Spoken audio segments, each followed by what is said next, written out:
केदारनाथ उपचुनाव में आज नॉमिनेशन फाइल करने का दिन है। बीजेपी ने आशा नौटियाल को अपना कैंडिडेट बनाया है, जो कि आज अपना नामांकन भरेंगी। वहीं आशा नौटियाल के नामांकन में सीएम पुष्कर धामी समेत कई दिग्गज नेता शामिल होंगे। वहीं नामांकन के बाद सीएम पुष्कर सिंह धामी जनता को संबोधित भी करेंगे।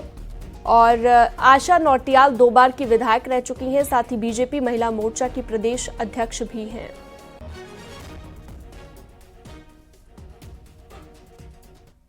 केदारनाथ बाई इलेक्शन में बीजेपी ने एक बार फिर से पूर्व विधायक और बीजेपी महिला मोर्चा की प्रदेश अध्यक्ष आशा नौटियाल को मैदान में उतारा है। मैडम हमारे साथ हैं। मैम, पार्टी ने आप पे एक बार फिर से भरोसा जताया है, क्या कहना है आपके? देखिए, मैं संगठन का बहुत बहुत धन्यवाद करती हूँ। एक कार्यकर्ता हूँ और कार्यकर्ता पे उन्होंने हमारे संगठन के नेतृत्व ने, हमारे नेतृत्व ने भरोसा जताया है। इसके लिए मैं अपने राष्ट्रीय नेतृत्व का और प्रदेश नेतृत्व का और सभी कार्यकर्ताओं का बहुत बहुत धन्यवाद और आभार व्यक्त करती हूँ। मैम, एक बड़ी चुनौती होगी ये, क्योंकि जिस तरह से कांग्रेस कहती आई है कि पहले अयोध्या हारे, बद्रीनाथ हारे, अब केदारनाथ की बारी है, तो ये आप लोगों के लिए एक बड़ा चैलेंज भी होगा। देखिए, उन्होंने हरियाणा भी कहा था और गिनती होने से पहले ही पटाखे फोड़ने लग गए थे। आपने हरियाणा का नतीजा देखा, वो केदारनाथ में भी इसी तरह से परास्त होके जाएंगे। Thank you ma'am. तो आप थी आशा नौटियाल, बीजेपी की केदारनाथ से कैंडिडेट। आपका कहना है कि जो केदारनाथ का चुनाव है उसको बीजेपी भारी बहुमत से जीतेगी, और कांग्रेस का उन्होंने कहा कि जिस तरह से कांग्रेस हरियाणा में हारी है उसी तरह से केदारनाथ में भी हारेगी। कैमरा पर्सन दीपक उपाध्याय के साथ सुनील नौप्रभात, न्यूज़ 18 देहरादून। वहीं कांग्रेस ने केदारनाथ उपचुनाव में पूर्व विधायक मनोज रावत को अपना उम्मीदवार बनाया है। मनोज रावत आज नॉमिनेशन फाइल करेंगे, जिसमें कांग्रेस के सभी बड़े नेता शामिल होंगे। मनोज रावत कांग्रेस के पूर्व विधायक रह चुके हैं और पिछले चुनाव में तीसरे नंबर पर थे। तो नामांकन में कांग्रेस के नेता भी शामिल होंगे। कांग्रेस के उम्मीदवार का भी आज नामांकन होना है। मनोज रावत भी नामांकन भरेंगे। एक तरफ आप देख रहे हैं कि आज बीजेपी की कैंडिडेट की तरफ से भी नॉमिनेशन फाइल किया जाएगा, तो दूसरी तरफ मनोज रावत भी आज नामांकन दाखिल करेंगे।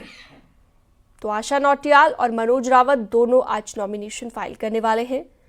कांग्रेस उम्मीदवार के नामांकन में अन्य कांग्रेस के नेता भी मौजूद रहने वाले हैं और आशा नौटियाल के नामांकन में खुद सीएम पुष्कर धामी मौजूद रहेंगे।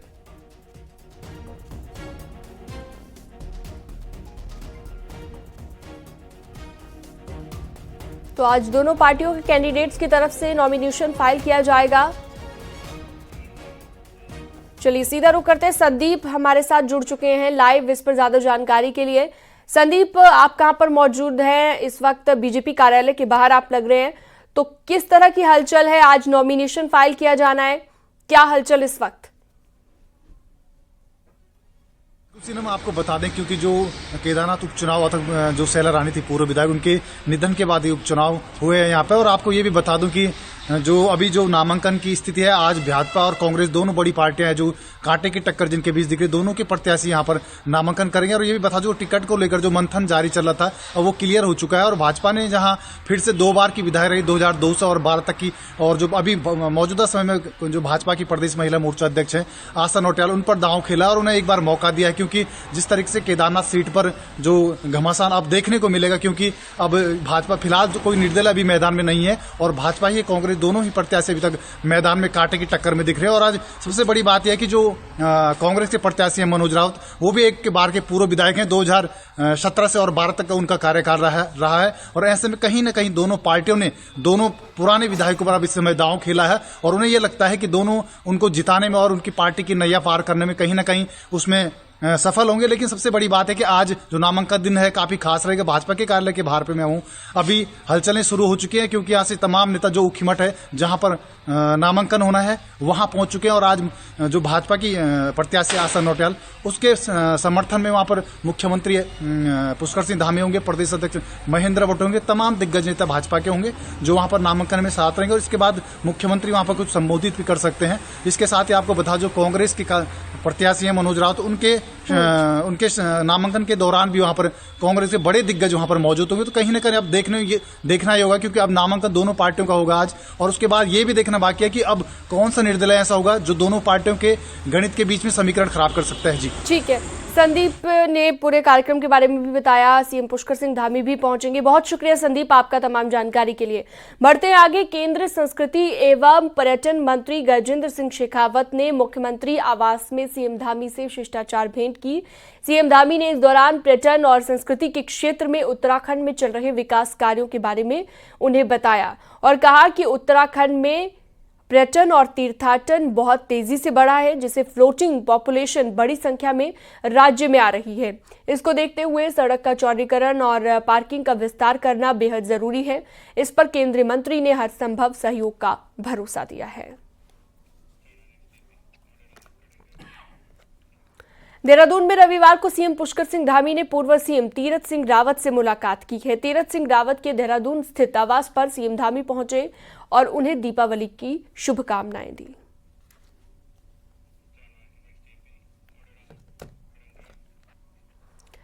वहीं सीएम पुष्कर सिंह धामी ने पूर्व सीएम भुवन चंद्र खंडूरी के आवास पर जाकर उन्हें दीपावली की बधाई दी। इस दौरान उनकी बेटी और विधानसभा अध्यक्ष रितु खंडूरी भी मौजूद रहीं।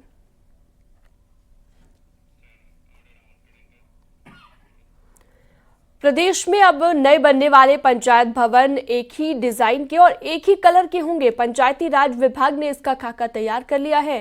प्रदेश की करीब 8,000 ग्राम पंचायतों में से 5,000 ग्राम पंचायतों में पंचायत भवन बनने हैं। इसके लिए राष्ट्रीय ग्राम स्वराज अभियान के तहत केंद्र 20-20 लाख की धनराशि देता है। राज्य सरकार अगले 3 साल में 5,000 पंचायत भवन बनाएगी, जिसमें ग्राम प्रधान, पंचायत सेक्रेटरी के लिए और इंटरनेट सुविधा से लैस एक रूम भी बनाया जाएगा।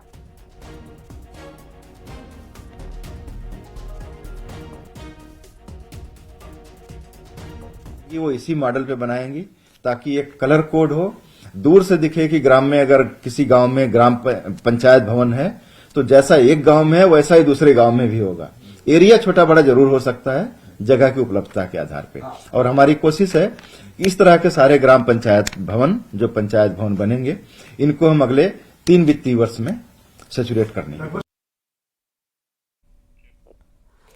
न्यूज 18 ने ऑपरेशन ब्लैक मैजिक के जरिए दिवाली से पहले दुर्लभ और प्रतिबंधित जीवों की तस्करी और कालाबाजारी पर बड़ा खुलासा किया है। देहरादून में एक स्टिंग ऑपरेशन के दौरान न्यूज 18 के अंडरकवर रिपोर्टर ने दलाल के जरिए संपेरों से संपर्क किया और दिवाली पूजा के लिए एक कोबरा की डिमांड की थी। इस ऑपरेशन के दौरान कई अहम खुलासे हुए। इन तस्करों ने कैमरे पर स्वीकार किया तो दुर्लभ प्रजाति के सांप ही नहीं बल्कि उल्लू और कछुए जैसे प्रतिबंधित जीव भी बेचते हैं। इन जीवों को पूजा और तंत्र मंत्र के लिए लाखों रुपए की कीमत पर खरीदा और बेचा जाता है।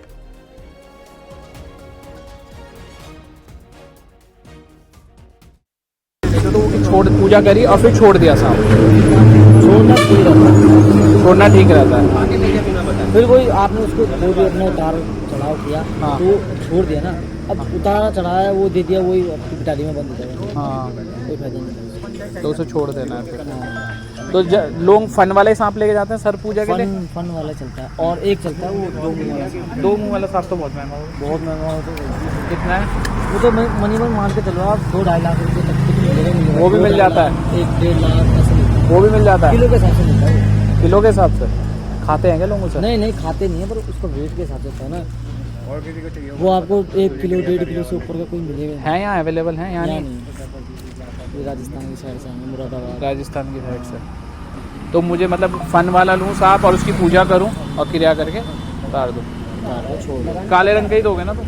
हाँ, फन वाला चाहे काला रंग का होगा। तो जो तुम सांप दोगे उसका मतलब जहर निकला हुआ होगा? हाँ, उसका जहर निकला हुआ। जहर निकला हुआ होगा। जहर वाला देंगे तो भाई चाला सामने पूजा पाजा करते हुए काट ही लिया, बंदा ही मर जाएगा, क्या फायदा। खतरनाक है भाई, बिल्कुल बहुत ही ज्यादा खतरनाक है। इसकी उम्र कितनी होगी? इसकी 1000 वर्ष है। इसकी हाँ जी 1000? हाँ जी 1000 वर्ष का है? अभी कितने साल का है? अभी 2-3 साल का है। अच्छा, अभी 2-3 साल का। 3 साल का बच्चा है। और ये 1000 वर्ष की उम्र थी। जैसे मतलब इच्छाधारी नहीं होते ऐसे बन जाते हैं, लेकिन उसमें से 100 सांपों से कोई सांप बनेगा इच्छाधारी। हरिद्वार में खाद्य आपूर्ति विभाग ने अवैध गैस रिफिलिंग का धंधा पकड़ा है। ज्वालापुर क्षेत्र में हुई छापेमारी में एक घर में बने गोदाम से 80 लीटर सिलेंडर बरामद हुए हैं। इस जगह पर घरेलू गैस सिलेंडरों से कॉमर्शियल सिलेंडरों में अवैध रूप से गैस भरे जाने का कारोबार चल रहा था। इससे न सिर्फ सरकार को राजस्व का नुकसान हो रहा था, बल्कि सुरक्षा के लिहाज से भी खतरनाक है। खाद्य सुरक्षा विभाग ने सिलेंडरों को जब्त कर मकान मालिक समेत कुल 4 लोगों के खिलाफ पुलिस को शिकायत दी। इसके बाद पुलिस ने एफआईआर दर्ज कर ली है।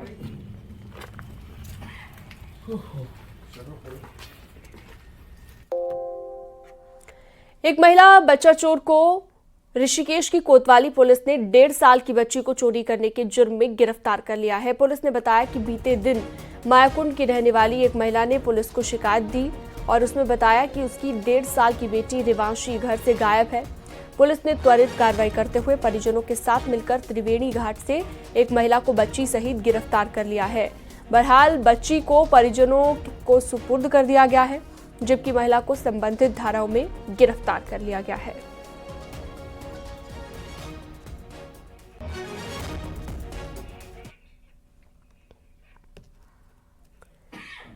ऋषिकेश के गंगा घाट में दिल्ली से आई एक लड़की डूब गई। बताया जा रहा है कि दिल्ली से 2 बहनें नेहा और सीता मायाकुंड आई थी। नाव घाट किनारे दोनों गंगा की लहरों में उतर गई। इस बीच नेहा का पैर फिसल गया, वो गंगा में बहने लगी। बहन को डूबता देखकर सीता ने उसे बचाने का प्रयास किया तो नेहा किसी तरह गंगा किनारे आ गई, लेकिन सीता का कुछ पता नहीं लग पाया। एसडीआरएफ की टीम मौके पर पहुंचकर तलाश में जुटी है।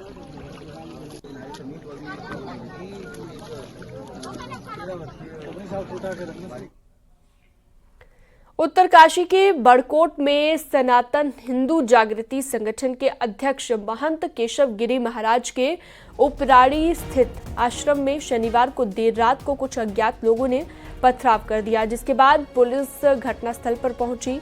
पुलिस ने तहरीर के आधार पर अज्ञात लोगों के खिलाफ केस दर्ज कर लिया है और जांच की जा रही है। इधर पथराव की सूचना मिलने पर व्यापार मंडल समेत सनातनी समाज ने नाराजगी जताई और ऐसे लोगों के खिलाफ कड़ी कार्रवाई की मांग की है।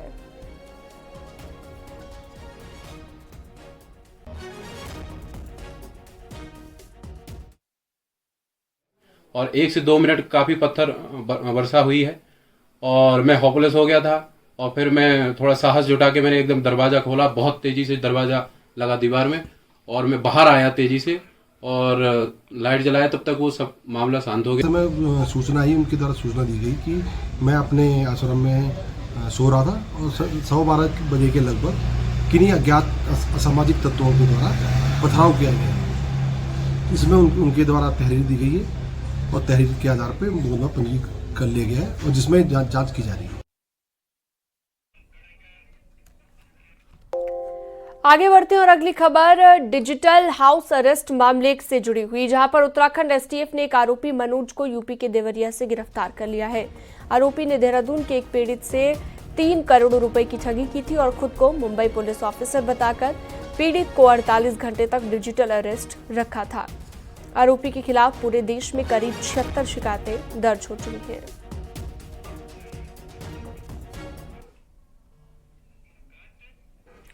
हरियाणा के मुख्यमंत्री नायब सिंह सैनी रविवार को हरिद्वार के पतंजलि योगपीठ पहुंचे, जहां पर वो पतंजलि आचार्य कुलम के वार्षिकोत्सव में शामिल हुए। इस दौरान आचार्य महामंडलेश्वर स्वामी अवधेशानंद गिरी और मंत्री प्रेमचंद अग्रवाल भी यहां पर मौजूद रहे।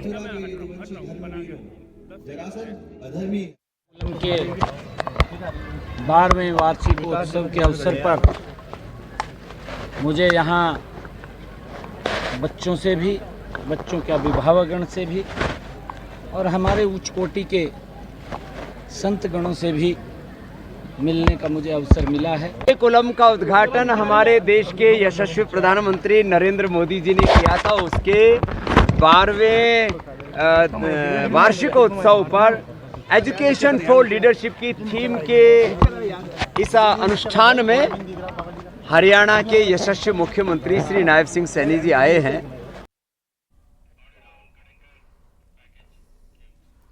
आगे बढ़ते हैं। पिथौरागढ़ को बॉक्सिंग में उत्तराखंड का क्यूबा कहा जाता है। दशकों से यहाँ के बॉक्सर देश दुनिया में बेहतरीन प्रदर्शन करते आए हैं। बीते एक दशक में यहाँ की लड़कियां भी बॉक्सिंग में देश का नाम रोशन कर रही हैं। ऐसे में अगले साल होने वाले राष्ट्रीय खेलों में यहाँ के मुक्केबाजों पर सभी की निगाहें रहेंगी।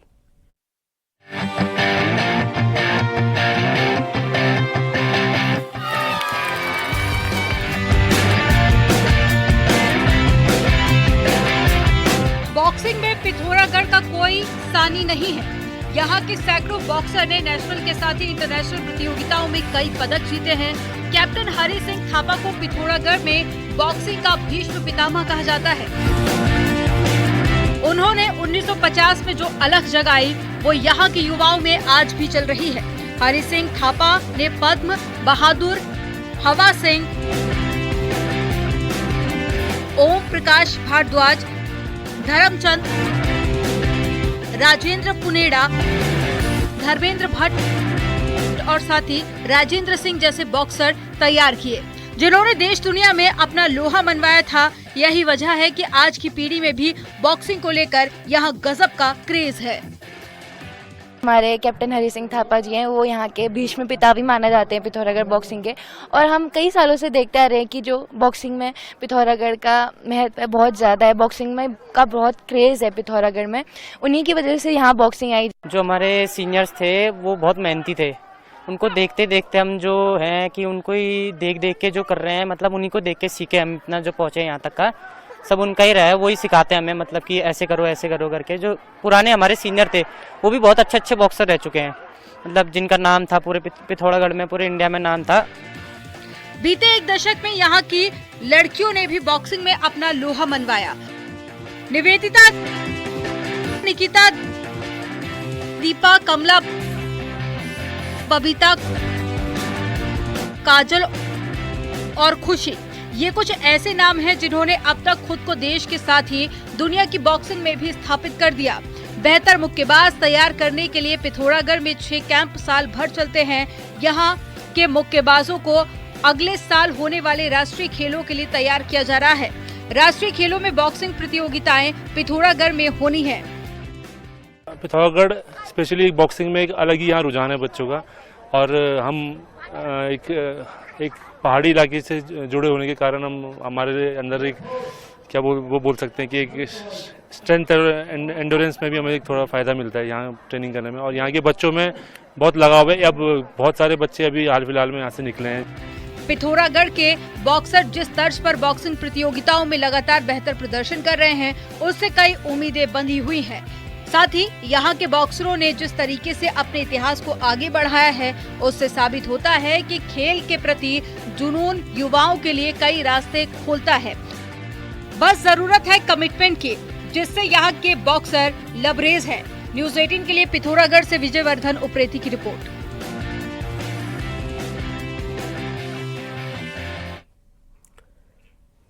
हरिद्वार में गंगा घाटों की तरह अब बहुत जल्द विकासनगर की यमुना नदी पर भी घाट विकसित होते दिखाई देंगे, जिससे हरिपुर को भी अपनी खोई हुई पहचान मिल सकेगी। हरिपुर में 4 नदियां यमुना, अमलावा, नौरा और टौंस नदी का संगम होता है। हरिपुर की पौराणिक मान्यता है कि यहाँ पर मां यमुना की पूजा अर्चना होती है।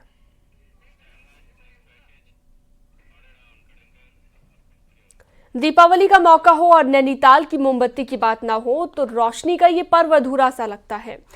और जितना खूबसूरत नैनीताल शहर है, उससे कहीं सुंदर यहाँ की मोमबत्तियां भी हैं। देखिए,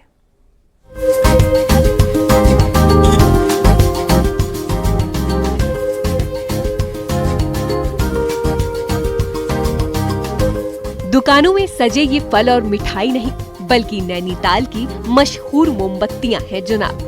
एकदम सजावटी और दिल को छू जाने वाली ये मोमबत्तियां दीपावली में अपनी रोशनी से घरों को रोशन करती हैं। देश भर के पर्यटक मोमबत्तियों की खरीद कर रहे हैं और तो और गिफ्ट के तौर पर भी अपने रिश्तेदारों और दोस्तों के लिए ले जाते हैं। इन मोमबत्तियों की खास बात ये है कि जलने के साथ घरों को भी अपनी खुशबू से महकाती हैं। काफी अच्छा लग रहा है, काफी अच्छी वाइब है। काफ़ी अच्छे डिज़ाइंस हैं, काफ़ी अच्छी फ्रेगरेंस हैं, यूनिक चीज़ें हैं और मुझे बहुत पसंद आई यहाँ पे। सर बिल्कुल मैंने अपने लव वंस और अपने फैमिली मेम्बर्स के लिए हैं दिवाली में गिफ्ट करने के लिए। दरअसल 1970 में नैनीताल में जर्मनी से मशीन मंगाकर सजावटी कैंडल बनाने का काम शुरू हुआ और मिठाई, फल, टी लाइट फ्लावर के साथ अरोमा कैंडल के साथ फ्लोटिंग मोमबत्तियां यहाँ की पहचान बन गई। हालांकि बाद में कारोबारियों ने पहाड़ की सौगात एपड़ मोमबत्तियों को भी बाजार में उतारा। की कैंडल बनवाए तो उसमें दिवाली के लड्डू और मिठाई के डब्बे बनवाए हैं, जिसमें कि मोम की बनी हुई है वो मिठाई। ये टूरिस्ट लोगों को अट्रैक्ट कर रही है। थोड़ा सा इथनिक आइटम भी रखा हुआ है कि लोग जो है पहाड़ी कल्चर को यहाँ के देखें। तो आपको पता ही है, सबको पता है, स्पेशली दिवाली टाइम पे एक रोशनी का सिंबल है, एक पॉजिटिविटी का सिंबल है। और आजकल आप देखते होंगे मार्केट में बहुत गिफ्ट्स हैं, मिठाइयाँ हैं, चाइनीज़ गिफ्ट हैं, बट कोई प्योरिटी का आपको कोई श्योरिटी नहीं होती। बहरहाल नैनीताल की ये सजावटी मिठाई और फल वाली मोमबत्तियां आपके घरों को रोशन करने के साथ अपनी खुशबू से आपके आंगन को और महका सकती हैं। वक्त के साथ बहुत कुछ बदलाव आया, लेकिन नैनीताल की कैंडल ने अपनी खूबसूरती नहीं छोड़ी है। हालांकि सरकार इन कैंडल निर्माताओं को थोड़ा बहुत सहयोग करे तो ये दुनिया में अपना ब्रांड कायम कर सकती है। वीरेंद्र बिष्ट, न्यूज़ 18, नैनीताल। और अब एक नजर पहाड़ की 10 बड़ी खबरों पर। टिहरी में ऋषिकेश बद्रीनाथ और ऋषिकेश गंगोत्री हाईवे पर नए डंपिंग जोन का चुनाव हुआ। स्लाइडिंग जोन के ट्रीटमेंट का भी काम किया जा रहा है। उत्तरकाशी में विद्युत उपभोक्ता शिकायत निवारण मंच ने हर्षिल में लगाया शिविर। 19 से ज्यादा उपभोक्ताओं ने दर्ज कराई शिकायत। अल्मोड़ा की माल रोड और धारा नौला रोड पर जल्द ही महिलाएं ई रिक्शा चलाती नजर आएंगी। जिला प्रशासन महिला समूहों को 20 ई रिक्शा का परमिट देने जा रहा है। रुड़की सिविल अस्पताल में स्वतंत्रता संग्राम सेनानी स्वर्गीय जे.एन. सिन्हा की मूर्ति का अनावरण किया। इस दौरान मौजूद लोगों ने उन्हें याद किया। टिहरी डीएम ने बौराड़ी स्टेडियम में 3 दिवसीय राज्य स्तरीय बेसबॉल प्रतियोगिता का शुभारंभ किया, जिसमें 7 जिलों की टीम हिस्सा ले रही है। टिहरी में राज्य आंदोलनकारियों ने राज्य स्थापना दिवस की पूर्व संध्या पर होने वाले कार्यक्रम की तैयारियों को लेकर बैठक की। टिहरी पुलिस ने धनौल्टी क्षेत्र से एक तस्कर को 6 ग्राम स्मैक के साथ गिरफ्तार किया। आरोपी देहरादून के आसपास के इलाकों में सप्लाई करता है। पवित्र छड़ी यात्रा बागेश्वर बागनाथ मंदिर में पहुंची और इस साल की इस तरह की यात्रा में बड़ी संख्या में श्रद्धालु शामिल हुए। छात्र संघ चुनाव की मांग को लेकर एनएसयूआई ने सचिवालय घेराव का ऐलान किया और आरोप लगाया कि सरकार छात्रों की विरोधी है। रुड़की में पुलिस लगातार सत्यापन अभियान चला रही है। गंग नहर बुग्गावल में जहां पर पुलिस ने अभियान चलाया है।